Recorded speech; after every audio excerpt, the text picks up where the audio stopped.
안녕하세요. 제 이름은 김영순, 올해 63세입니다. 남편을 먼저 떠나보내고 홀로 지낸 지 벌써 5년이 되었어요. 처음 몇 년은 정말 힘들었죠. 40년을 함께 산 사람이 없으니 집안이 텅 빈 것 같고 저녁을 혼자 먹는 것도 TV를 혼자 보는 것도 모든 게 어색했어요. 은퇴 후 한동안은 집안일과 취미생활로 하루를 보내곤 했습니다. 아침에 일어나면 청소하고 장 보고 드라마 보고 책 읽고. 그런데 솔직히 말하면 이런 일상이 반복되다 보니 외로움이 찾아올 때면 정말 막막했어요.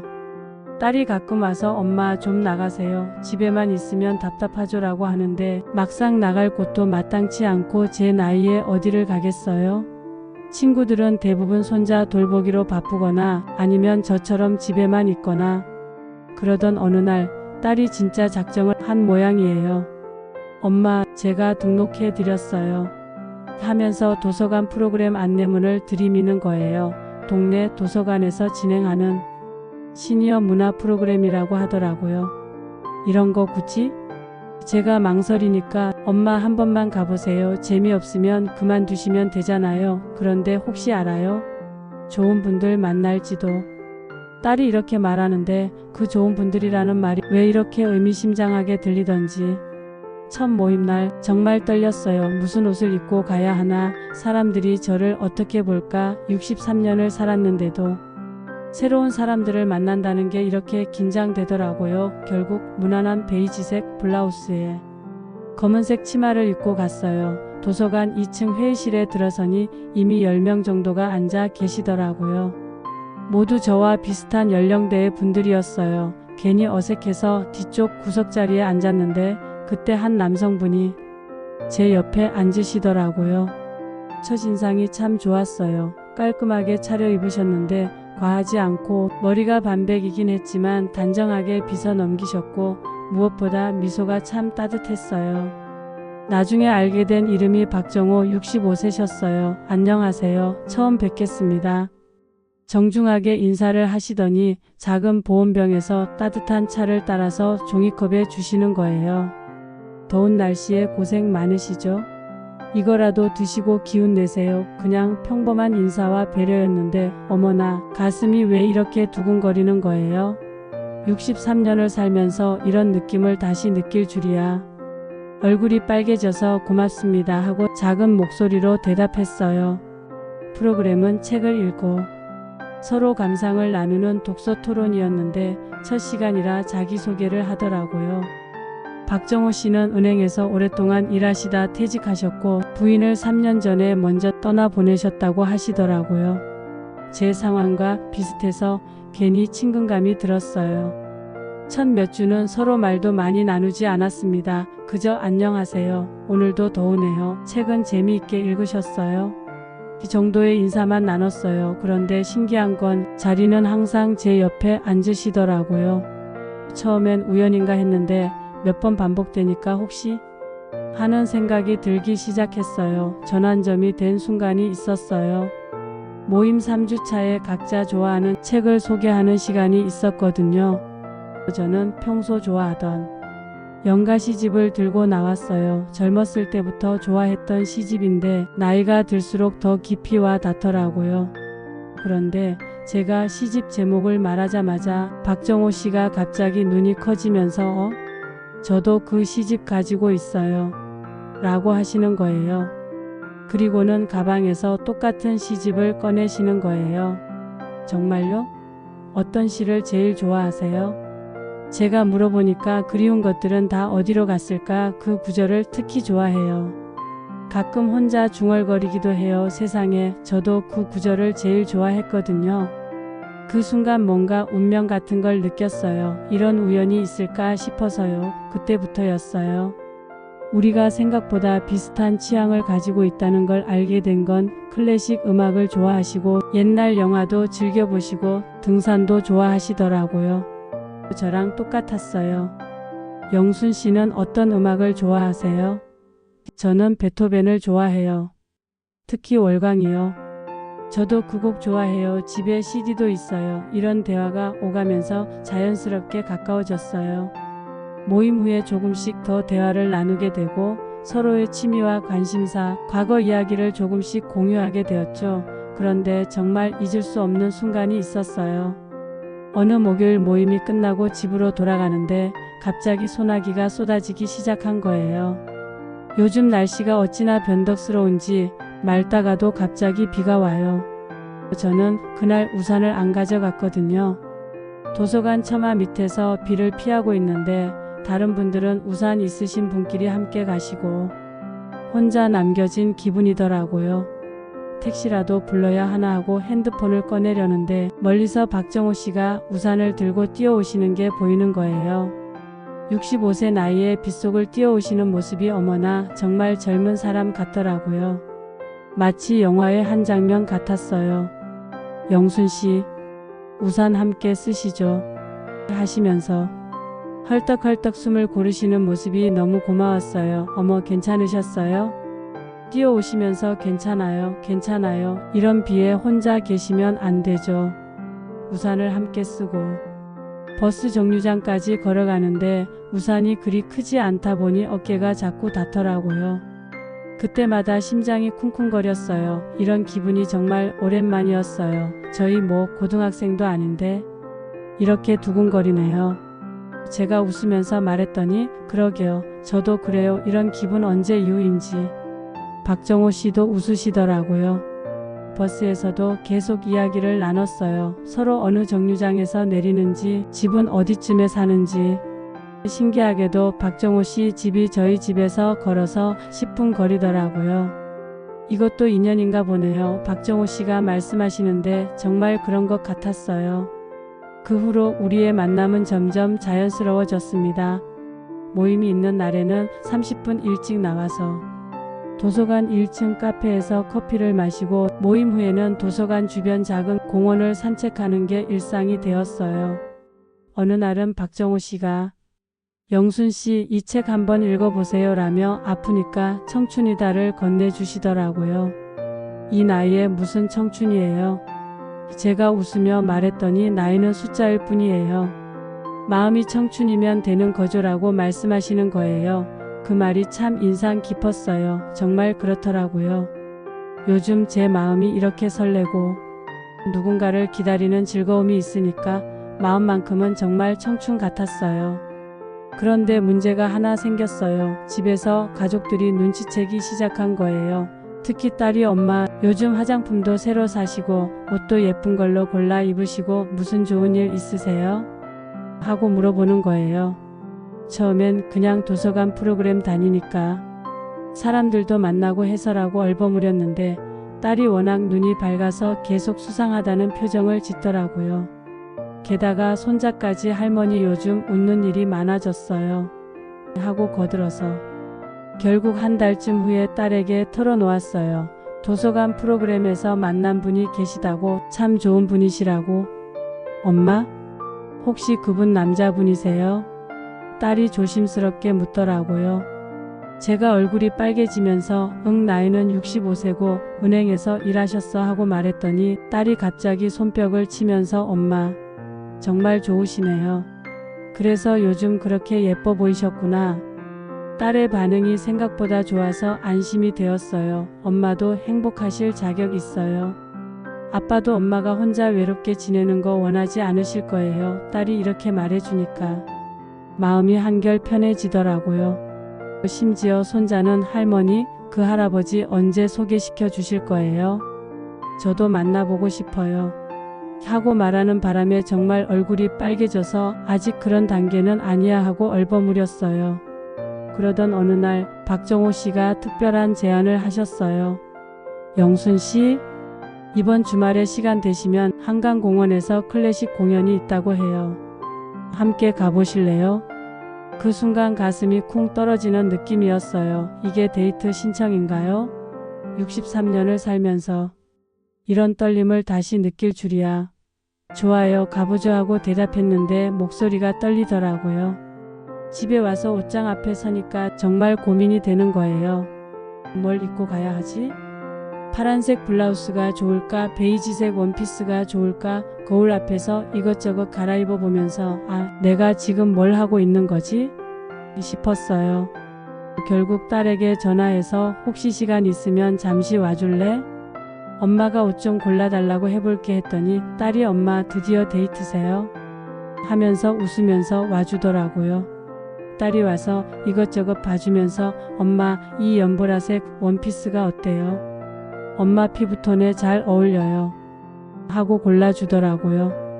거기에 맞는 카디건이랑 구두까지.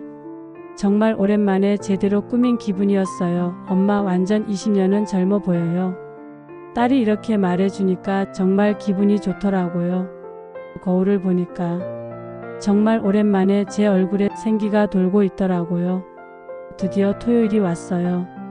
한강공원에서 만나기로 했는데 30분이나 일찍 나가서 기다렸어요. 마치 첫 데이트를 앞둔 소녀처럼.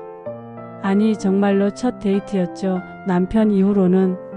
박정호 씨도 평소보다 더 정갈하게 차려입고 오셨어요. 네이비 재킷에 깔끔한 셔츠, 손에는 작은 꽃다발까지 들고 계시더라고요. 영순 씨, 오늘 정말 예뻐 보이세요. 이렇게 말씀하시는데 얼굴이 또 빨개졌어요. 클래식 공연은 정말 좋았어요. 야외 무대에서 하는 거라 분위기도 낭만적이고 베토벤의 운명이 나올 때는 둘 다 감동해서 눈물이 날 뻔했어요. 그런데 더 기억에 남는 건 음악이 흐를 때 박정호 씨가 조용히 제 손을 잡은 거예요. 65세와 63세의 첫 데이트, 첫 손잡기.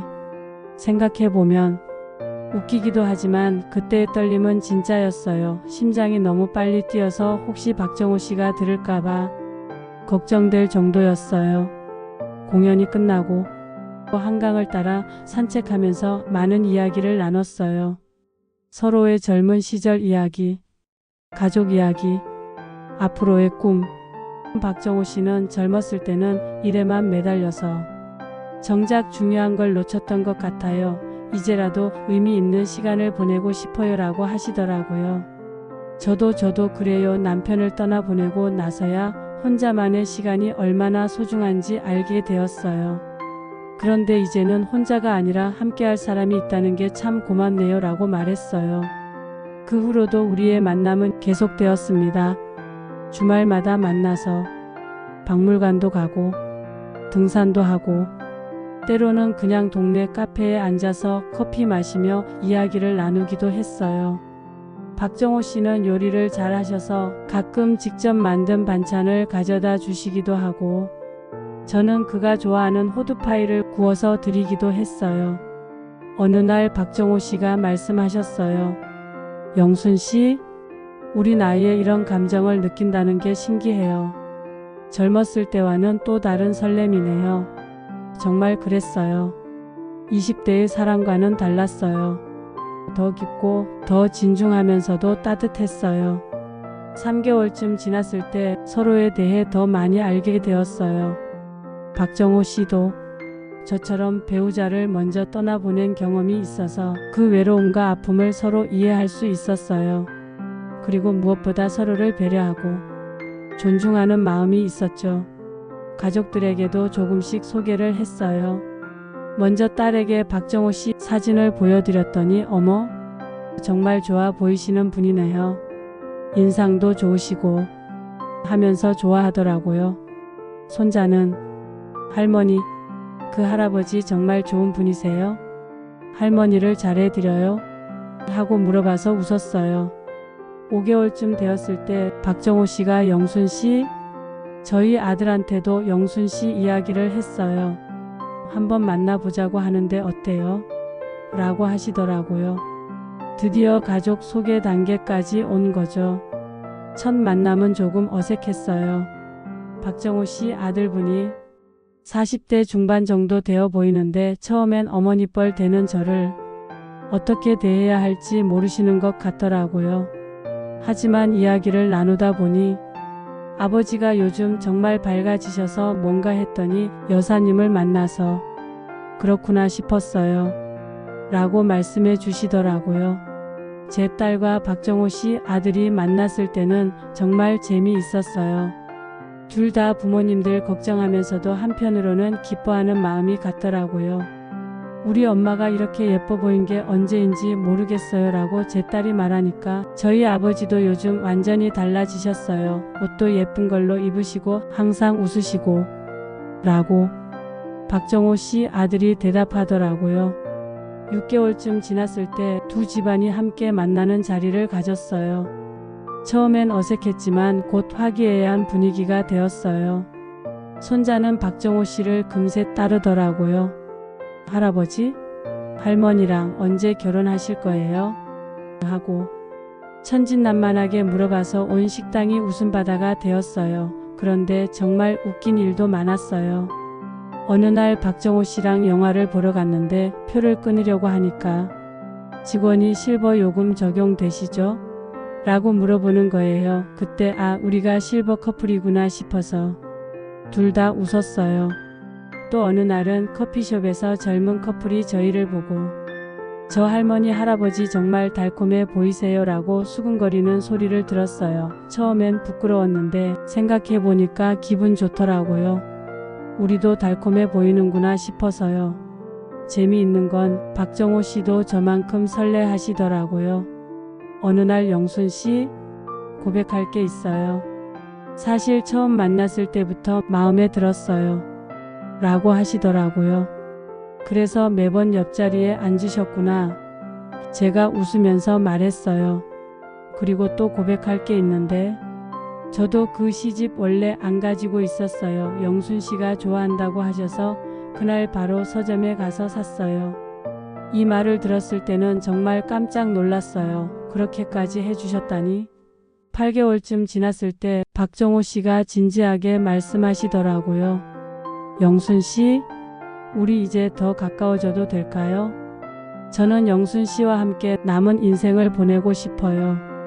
63세에 프로포즈를 받을 줄이야. 가슴이 두근두근하면서도 한편으로는 이 나이에 뭔 하는 생각도 들었어요. 하지만 박정호 씨의 진심을 느낄 수 있었어요. 저도 그래요. 혼자 지내는 것도 익숙해졌지만 함께할 사람이 있다는 건 정말 다르더라고요. 제가 이렇게 대답했더니 박정호 씨가 정말 기뻐하시더라고요. 주변 사람들 반응도 재미있었어요. 어떤 분들은 나이가 들어서 뭔 연애냐며 고개를 젓기도 했고 또 어떤 분들은 부럽다. 나도 그런 분 만나고 싶다며 부러워하기도 했어요. 특히 도서관 모임에서 다른 회원들이 저희를 보는 시선이 재밌더라고요. 처음엔 어머, 저 두 분 사귀시는 거 아니에요? 하고 수근거리다가 나중에는 우리도 저렇게 만날 수 있을까? 하면서 부러워하시더라고요. 한 할머니는 영순 씨 비결이 뭐예요? 나도 좋은 분 소개해 달라고 하셔서 웃었어요. 저도 특별한 비결이 있는 건 아니었거든요. 그냥 마음을 열고 자연스럽게 지낸 것뿐이었어요. 9개월쯤 되었을 때 저희는 작은 여행을 다녀왔어요. 제주도로 2박 3일 여행이었는데 물론 따로 방을 쓰긴 했지만요. 63세와 65세의 첫 여행이라니 설레기도 하고 부끄럽기도 했어요. 제주도에서 함께 한라산에 올라가고 바다를 보며 산책하고 맛있는 음식도 먹고 정말 좋았어요. 박정호 씨가 계속 제 사진을 찍어주시면서 영순 씨 정말 예뻐요 라고 하시는 바람에 얼굴이 계속 빨개졌어요. 여행 마지막 날 저녁 바다를 보며 산책하는데 박정호 씨가 영순 씨 이번 여행 어땠어요? 라고 물어보시더라고요. 정말 좋았어요. 이런 여행은 처음이에요 라고 답했더니 저도요. 이렇게 누군가와 함께 여행할 줄 몰랐어요 라고 하시면서 제 손을 꼭 잡으시더라고요.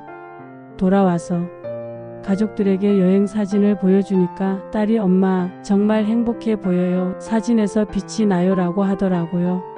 손자는 할머니, 할아버지랑 언제 결혼해요? 저도 결혼식에서 꽃 뿌리고 싶어요. 라고 해서 또 얼굴이 빨개졌어요. 10개월쯤 되었을 때 박정호 씨가 정말 공식적인 프로포즈를 하셨어요. 저희가 처음 만났던 도서관 카페에서 작은 반지를 꺼내시면서 영순 씨 저와 결혼해 주실래요? 라고 하시는 거예요. 63세에 결혼 반지를 받을 줄이야. 반지도 너무 예뻤어요. 크지는 않았지만 단정하고 우아한 디자인이었어요. 저 같은 할머니한테 이런 예쁜 반지를 라고 말했더니 영순 씨는 제게 가장 아름다운 사람이에요 라고 하시더라고요. 주변에 있던 사람들이 다 박수를 쳐주셔서 정말 부끄러웠지만 한편으로는 정말 행복했어요. 나이가 들어서도 이런 로맨틱한 순간을 경험할 수 있다니 결혼 준비는 정말 재미있었어요. 웨딩드레스는 입지 않기로 하고 대신 예쁜 한복을 맞춰 입기로 했어요. 한복집에서 어머니 연세가 어떻게 되세요? 라고 물어봐서 63세예요 라고 답했더니 정말요? 완전 50대처럼 보이시는데요? 라고 하시더라고요. 기분이 정말 좋았어요. 박정호 씨도 한복을 맞춰 입으셨는데 정말 멋있으셨어요. 시착할 때 보니까 완전 신랑 같더라고요. 우리 정말 결혼하는구나 실감이 났어요. 결혼식장은 크게 잡지 않기로 했어요. 가족들과 가까운 친구들만 초대해서 조촐하게 하기로 했죠. 이 나이에 큰 결혼식은 부담스러워요 라고 박정호 씨가 말씀하시니까 저도 동감했어요. 그런데 재미있는 건 도서관 모임 회원들이 우리도 축하해 드리고 싶어요 라고 하시면서 따로 축하 파티를 열어주신 거예요. 정말 감동적이었어요. 저희 때문에 모든 분들이 행복해 하시는 것 같았어요. 한 할머니는 영순 씨 덕분에 우리도 희망이 생겼어요. 나이가 들어도 사랑할 수 있다는 걸 보여주셔서 고마워요 라고 말씀해 주시더라고요. 그 말을 들으니까 정말 뿌듯했어요. 결혼식 전날 밤 딸이 와서 말하더라고요. 엄마 진짜 행복하세요? 응, 정말 행복해. 이런 기분 오랜만이야. 아빠도 엄마가 행복한 모습 보시면 기뻐하실 거예요. 딸의 말에 눈물이 날 뻔했어요. 드디어 결혼식 날이 왔어요. 아침부터 떨렸어요. 63세에 신부가 된다는 게 거울을 보니까 한복 입은 제 모습이 정말 예뻐 보이더라고요. 머리도 곱게 올려 묶고 화장도 연하게 하니까 정말 신부 같았어요. 식장에 들어설 때 박정호 씨를 보니까 정말 멋있으셨어요. 한복 입은 모습이 완전 신랑님이더라고요. 우리 정말 결혼하는구나. 결혼식은 정말 따뜻했어요. 큰 결혼식은 아니었지만 모든 사람들이 진심으로 축하해 주는 게 느껴졌어요. 특히 손자가 할머니 정말 예뻐요. 할아버지도 멋있어요. 라고 크게 소리치는 바람에 모든 사람이 웃었어요. 패백도 재미있었어요. 박정호 씨 아들분이 어머니 앞으로 잘 부탁드립니다 라고 인사하시는데 저도 어색하면서도 기뻤어요. 이 나이에 새로운 가족을 얻는다는 게 신기했거든요. 신혼여행은 일본으로 갔어요. 박정호 씨가 영순 씨 해외여행 해보고 싶지 않으셨어요? 라고 하셔서 용기 내서 가게 되었어요. 생전 처음 가는 해외여행이었는데 정말 좋았어요. 일본에서 함께 온천도 들어가고 맛있는 음식도 먹고 예쁜 경치도 구경했어요. 박정호 씨가 계속 영순 씨 행복해요? 라고 물어보시는데 정말 행복했어요. 신혼여행에서 돌아온 후 저희는 각자의 집을 유지하면서도 거의 매일을 함께 보내기로 했어요. 완전히 같이 사는 건 아직 부담스러워서요. 하지만 아침마다 통화하고 하루 종일 함께 시간을 보내니까 사실상 같이 사는 거나 마찬가지였어요. 일상이 정말 달라졌어요. 아침에 일어나면 가장 먼저 박정호 씨에게 전화를 걸어요. 잘 주무셨어요? 오늘 날씨가 좋네요. 이런 소소한 대화들이 하루를 시작하는 활력이 되었어요. 함께 장도 보고 요리도 하고 산책도 해요. 박정호 씨는 의외로 요리를 잘하셔서 가끔 저보다 더 맛있게 해주시기도 해요. 남편이 요리하는 걸 보는 게 이렇게 좋을 줄 몰랐어요 라고 말했더니 영순 씨를 위해서라면 뭐든지 할 수 있어요 라고 하시더라고요. 저녁에는 함께 TV를 보면서 이야기를 나누는 시간이 가장 좋아요. 드라마를 보면서 저 남자 주인공 참 못생겼네 라고 박정호 씨가 말하면 당신이 훨씬 잘생겼어요 라고 저도 장난치고 이런 소소한 대화들이 정말 행복해요. 가끔 친구들이 놀러 오면 영순이 정말 달라졌다고 해요. 표정도 밝아지고 목소리도 경쾌해지고 완전히 다른 사람 같아라고 하더라고요. 정말 그런 것 같아요. 혼자 있을 때와는 완전히 다른 제가 되었어요. 지금 저희는 서로의 일상을 자연스럽게 챙기며 지내고 있어요. 박정호 씨가 감기에 걸렸을 때는 제가 죽을 끓여다 드리고 제가 무릎이 아플 때는 박정호 씨가 파스를 발라주시고 이런 작은 배려들이 정말 고마워요. 무엇보다 외롭지 않아요. 예전에는 저녁을 혼자 먹으면서 이렇게 계속 혼자 살아야 하나 하는 생각에 우울했는데 이제는 항상 함께할 사람이 있다는 게 얼마나 큰 위안인지 몰라요. 1년 후 김영순 씨와 박정호 씨는 정말 모범적인 신혼부부가 되었습니다. 아니 정확히는 신혼 시니어 부부라고 해야겠죠. 두 사람의 하루는 이렇게 시작됩니다. 아침 7시 박정호 씨가 김영순 씨에게 전화를 걸어 여보 잘 주무셨어요? 라고 인사를 나누는 것으로 하루가 시작돼요. 그리고 8시에는 근처 공원에서 만나 함께 산책을 합니다. 오전에는 함께 장을 보고 오후에는 도서관에 가서 책을 읽거나 문화센터 프로그램에 참여해요. 저녁에는 둘 중 한 사람의 집에서 함께 요리를 해서 먹고 밤에는 각자의 집으로 돌아가 전화 통화로 하루를 마무리합니다. 주변 사람들은 이 부부를 보면서 저렇게 늦게 만난 사랑이 더 아름답다고 말합니다. 젊은 시절의 뜨거운 사랑과는 다르지만 서로를 깊이 이해하고 배려하는 성숙한 사랑의 모습이죠. 특히 재미있는 건 이 부부 덕분에 도서관 시니어 프로그램이 연애 명소가 되었다는 거예요. 우리도 영순 씨, 정호 씨처럼 좋은 분 만날 수 있을까? 하면서 새로 등록하는 시니어들이 늘어났다고 해요. 김영순 씨는 지금도 가끔 거울을 보면서 신기해합니다. 63세에 이렇게 설레는 마음을 다시 느낄 줄이야. 박정호 씨도 마찬가지예요. 65세에 이런 행복을 만날 줄 몰랐어요. 두 사람에게는 새로운 꿈도 생겼어요. 함께 유럽 여행을 가는 것, 함께 책을 쓰는 것, 그리고 언젠가 시니어들을 위한 만남의 카페를 여는 것까지. 나이는 정말 숫자에 불과해요라고 김영순 씨는 말합니다. 마음이 열려 있으면 언제든 새로운 사랑을, 새로운 행복을 만날 수 있어요. 늦게 찾아온 설렘이 저에게 가르쳐준 가장 소중한 진리예요. 지금도 두 사람은 매일 아침 공원을 산책하며 손을 잡고 걷습니다. 지나가는 사람들이 저 할아버지 할머니 정말 다정해 보인다고 말할 때마다 두 사람은 서로를 보며 웃어요. 황혼 무렵에 찾아온 사랑이 때로는 인생에서 가장 아름다운 사랑일 수 있다는 것을 63세 김영순 씨와 65세 박정호 씨의 따뜻한 이야기가 우리에게 전해주고 있습니다. 사랑에는 정말 나이가 없나 봅니다. 마음만 전다면, 설렘만 있다면 언제든 새로운 사랑을 시작할 수 있다는 걸 이 두 분이 몸소 보여주고 계시네요. 시청해 주셔서 감사합니다. 구독과 좋아요, 알람 설정까지 부탁드립니다.